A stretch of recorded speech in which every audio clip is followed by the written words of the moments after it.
ನಮಸ್ಕಾರ. ಕರ್ನಾಟಕ ಚಾಲಕರ ಯೂನಿಯನ್ನ ನಾನು ಒಬ್ಬ ಸದಸ್ಯನಾಗಿ ಇವತ್ತು ನಮ್ಮ ಆಟೋ ಚಾಲಕರಲ್ಲಿ ಇವತ್ತು ಜನಗಳಿಗೆ ಆಟೋ ಚಾಲಕರು ಅಂದರೆ ನಂಬಿಕೆ ಇಲ್ಲ, ವಿಶ್ವಾಸ ಇಲ್ಲ. ಆಟೋ ಚಾಲಕರು ಅಂದರೆ ಎಲ್ಲ ಒಂದು ಲೆಕ್ಕದಲ್ಲಿ ಕೀಳುಮಟ್ಟದಲ್ಲಿ ನೋಡ್ತಾ ಇದ್ದಾರೆ. ಏನಕ್ಕೋಸ್ಕರ ಅಂದರೆ ಈ ವಲಸೆ ಕಾರ್ಮಿಕರು ಏನು ಹಿಂದಿವಾಲಗಳು ಬಂದಿದ್ದಾರೆ, ಇವರನ್ನ ಇತ್ತೀಚಿನ ದಿನಗಳಲ್ಲಿ ಏನಾಗ್ತಾ ಇದೆ ಅಂದರೆ, ಈಗ ಯಾರೋ ಒಬ್ಬ ಪ್ರಭಾವಿ ವ್ಯಕ್ತಿ, ಯಾರು ಆಗಿರ್ಬೋದು, ಪ್ರಭಾವಿ ವ್ಯಕ್ತಿಗಳು ಆಯ್ತಾ, ಆ ವ್ಯಕ್ತಿನ ಕರ್ಕೊಬಂದು DL ಮಾಡಿಕೊಟ್ಟು, ಆಮೇಲೆ ಡಿಸ್ಪ್ಲೇ ಕಾರ್ಡು ಪ್ರತಿಯೊಂದು ಮಾಡಿಕೊಟ್ಟು ಇವತ್ತು ಆಟೋ ಚಾಲನೆ ಮಾಡೋದಕ್ಕೆ ಬಿಟ್ಟು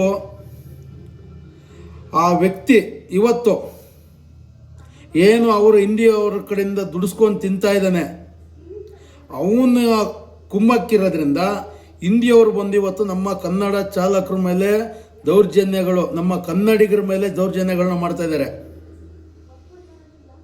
ಈಗ ನೋಡಿ, ಆಲ್ರೆಡಿ 2 ವಿಡಿಯೋ ಬಂದಿದೆ. ಹಿಂದಿ ವಾಲಗಳು ಜಾಸ್ತಿ ಆಗಿದೆ, ನಮ್ಮ ಕನ್ನಡಿಗರಿಗೆ ಬೆಲೆ ಇಲ್ಲ. ಚಾಲಕರು ಅಂದರೆ, ನಮ್ಮ ಆಟೋ ಚಾಲಕರು ಅಂದರೆ ಕೆಲವು ವ್ಯಕ್ತಿಗಳು ಮರ್ಯಾದೆ ಇಲ್ದಂಗೆ ಆಗಿದೆ. ಏನಕ್ಕೋಸ್ಕರ, ಯಾಕಾಯಿತು ಅಲ್ಲೂರಾ? ಏನಂದರೆ ಈ ಕನ್ನಡಿಗರನ್ನ ಬೆಲೆ ಇಲ್ದಂಗೆ ಮಾಡಿ ಈ ವಲಸೆ ಬಂದಿರೋ ಅಂಥ ಹಿಂದಿ ಕಾರ್ಮಿಕರು, ಹಾಗೆ ಹಿಂದಿ ಕೇರಳದವರು ಅಷ್ಟೇ, ನಮ್ಮವರು ಅಂದರೆ ಬೆಲೆ ಇಲ್ಲ, ಕನ್ನಡಿಗರು ಅಂದರೆ ಬೆಲೆ ಇಲ್ಲ.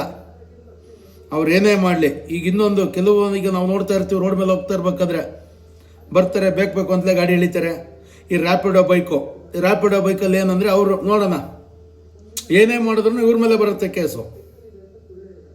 ಇವರಿಗೆಲ್ಲ ಏನಾಗಿದೆ ಅಂದರೆ, ಈ ರ್ಯಾಪಿಡೋ ಬೈಕು, ಹಾಗೆ ಹಿಂದಿ ವಾಲಗಳು, ಅವರು ಅಷ್ಟೇ, ಹಿಂದಿಯವರು ಯಾರು ತಲೆ ಕೆಡಿಸ್ಕೊಳ್ಳಲ್ಲ. ಈಗ ಕನ್ನಡಿಗರು ಅಂದ್ರೆ ಏನೋ ಒಂದು ರೌಡಿಸಮ್ಮು, ದೌರ್ಜನ್ಯಗಳು.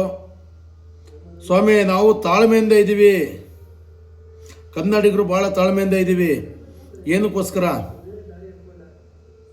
ನಮ್ಮ ತಾಳ್ಮೆಯನ್ನು ಕಳ್ಕೋಬಾರ್ದು ಅನ್ನೋದಕ್ಕೋಸ್ಕರ ಭಾಳ ತಾಳ್ಮೆಯಿಂದ ಇದ್ದೀವಿ. ಹಿಂದಿಯವರಿಗೆ ಕನ್ನಡ ಪರ ಸಂಘಟನೆಗಳಿದೆ, ಕನ್ನಡಿಗರಿದ್ದಾರೆ.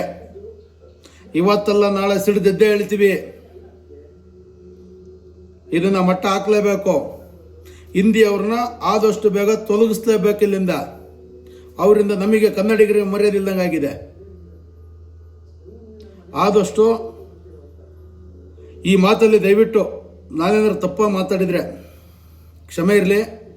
ಆದಷ್ಟು ಹಿಂದಿ ವಾಲಗಳಿಗೆ ಬುದ್ಧಿ ಕಲಿಸೋಂಥ ಕೆಲಸ ಆಗಬೇಕು. ಬುದ್ಧಿ ಕಲಿಸ್ತೀವಿ. ಕನ್ನಡ ಚಾಲಕರ ಯೂನಿಯನ್ನಿಂದ ಚರಣ್ ರಾಜ್ ಅಂತ ಮಾತಾಡಿದ್ದೀನಿ. ನಮಸ್ಕಾರ.